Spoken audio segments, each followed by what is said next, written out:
This is Traveling with a Friend, written by Beryl Coops.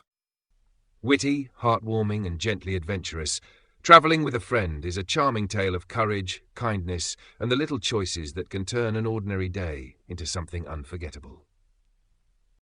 Traveling with a Friend.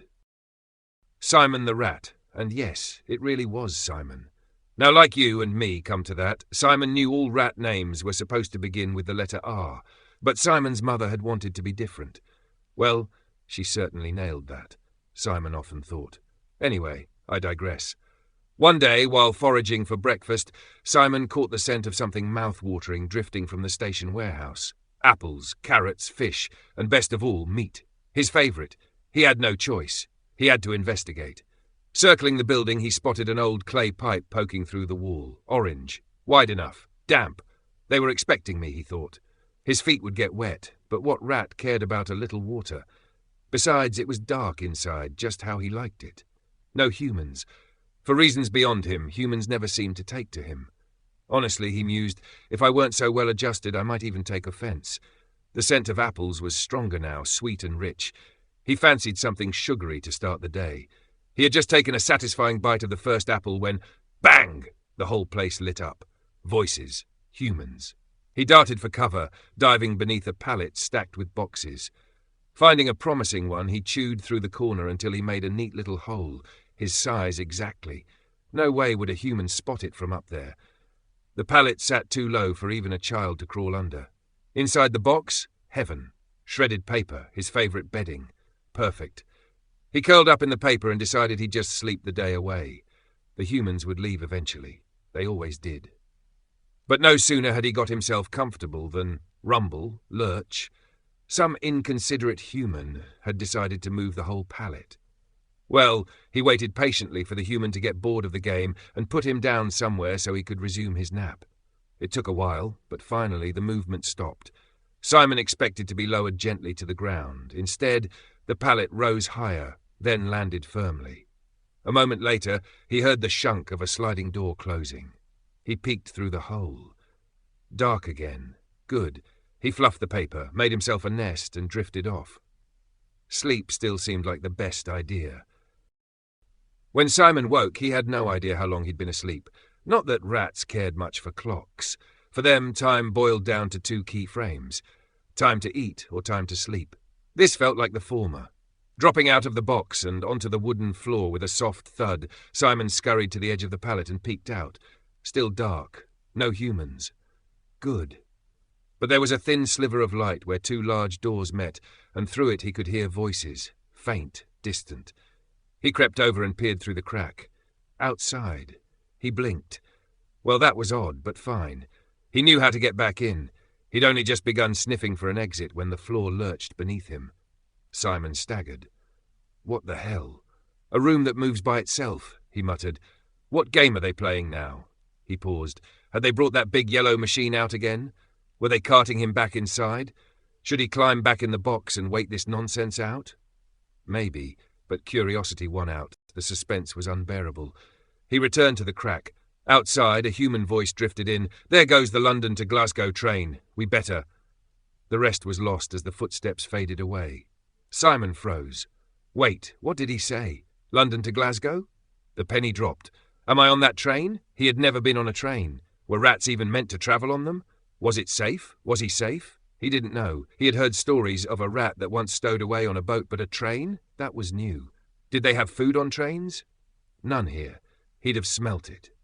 He was trapped in a moving, foodless room. If rats could sweat, scream, or cry, he would have done all three. But he was a rat. Hell, he was a rat. And rats were survivors.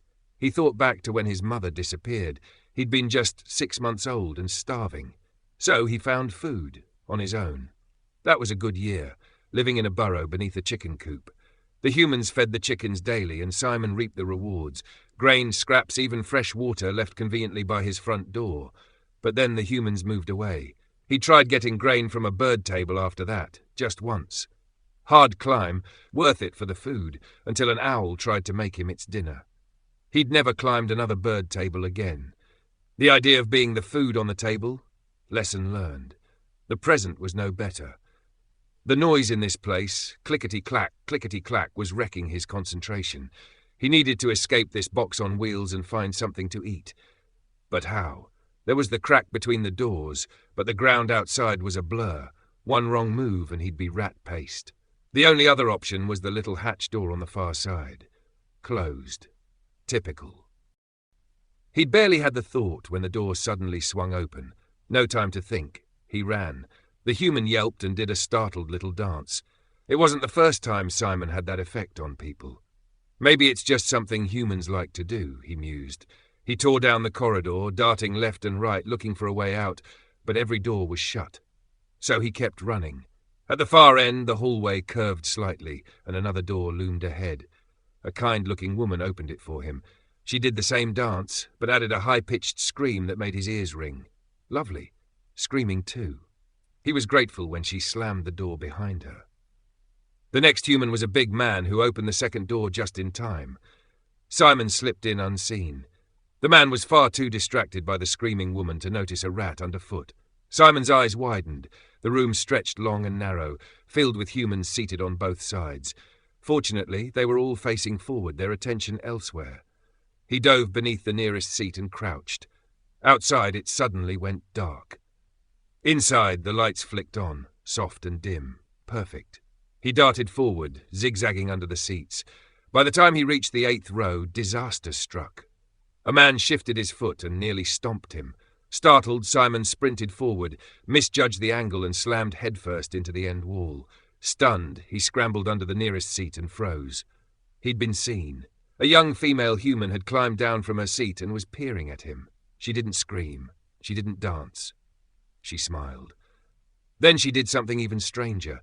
She tore off a piece of her sandwich and placed it on the floor beside him. Simon blinked. Okay, weird. Should he eat it? That was a rhetorical question, really. Of course he was going to eat it. He was a rat, and he was starving. The girl watched with fascination as he wolfed it down. Then she gave him another piece. This one had meat. Now that was hospitality.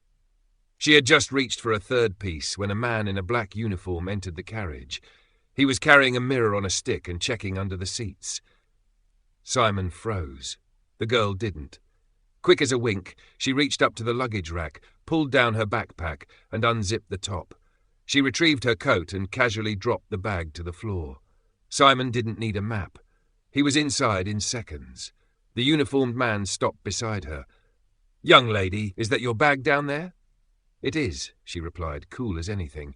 "There's a rodent loose on the train. May I check your bag, just in case it's taken refuge inside?" She picked it up. "No," she said firmly. "I'll check." She peered inside, made a show of rifling through it, then looked up. "Just my spare underwear, my toilet bag and my pens." She placed the backpack gently back on the floor. The zip was left open, just enough that Simon could breathe, or bolt if he had to. The conductor gave a polite nod and moved on, continuing his inspection down the rest of the carriage. Moments later, he was gone. Simon was starting to like this girl. She was quick, smart, and, most importantly, she seemed to like him. First train ride.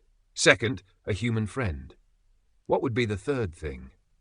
Everyone knew good luck came in threes.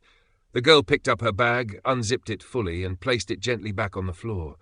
"It's okay," she whispered. "He's gone." Then, like it was the most natural thing in the world, she broke off a piece of biscuit and placed it beside the open top of the backpack. Simon stared.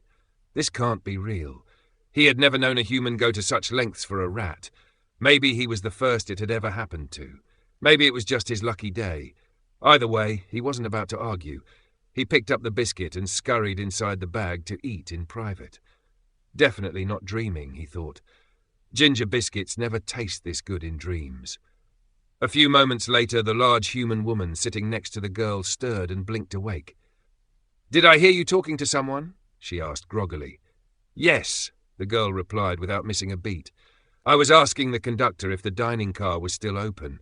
I'm feeling a little hungry." "Do you want to go get a meal or something?" the woman asked, still half asleep. "No, a sandwich and an apple will do," the girl said casually. "Oh, and a drink, please." The woman raised an eyebrow. "Don't think I'm getting you one of those energy drinks. I don't want you bouncing off the walls for the next hour."